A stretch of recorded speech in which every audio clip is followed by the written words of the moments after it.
My daddy was a cowboy, he rode those Texas plains. My mother was a wandering rose, the west wind knew her name. I work with horses.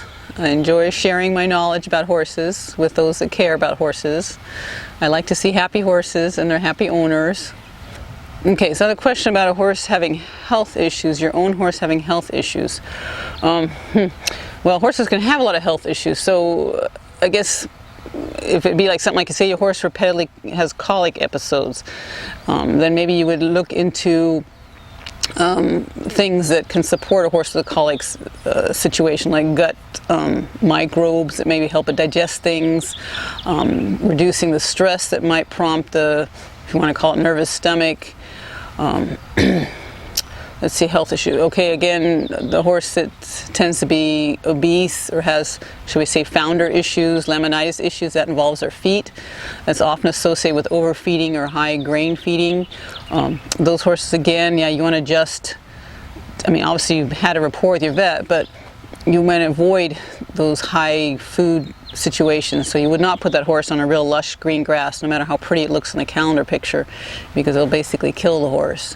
So you say, okay, it has to live in a dry, what we call a dry lot or dry paddock, where it's, you know, dry food or dirt. But even then, you have the idea with a horse that still wants to eat and is faced with a pile of dirt. They will want to sort through it like a catfish in an aquarium. They'll sort through that dirt and see if there's a little, I don't know, pebble of leaf of hay.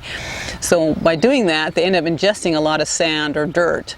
That leads, of course, then to accumulation of that in their gut. So they can have what we call sand colic, or build up the enterolis with like stones. So again, you want to think of a supplement, say like psyllium, that helps clear that out of the digestive system. So yeah, you can go from one thing to another in terms of management, and there's just so much out there.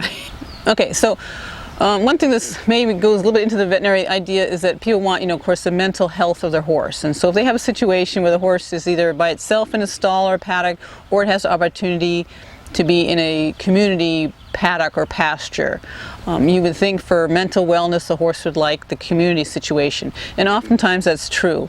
But with that situation, you have other issues come up in terms of dominance and shyness in horses.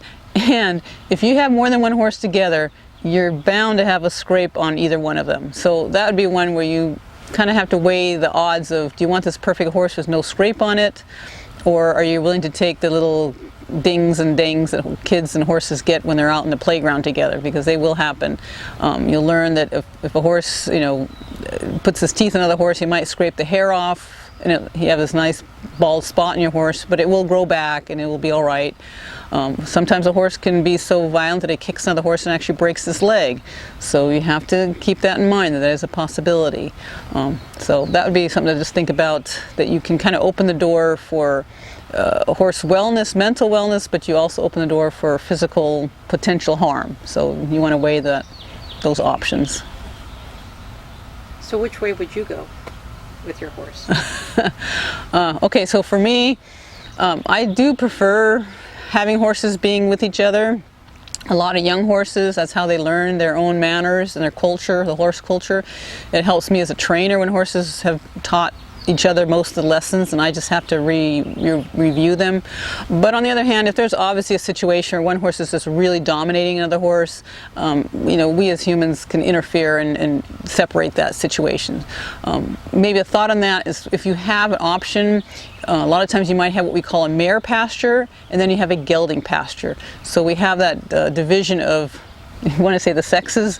Mares won't fight as much with each other, but if you have more than one gelding in with at least one or two mares, there's generally a little bit of a scuffle about who's in charge of the ladies, or the ladies might make a scuffle as to which guy is more handsome.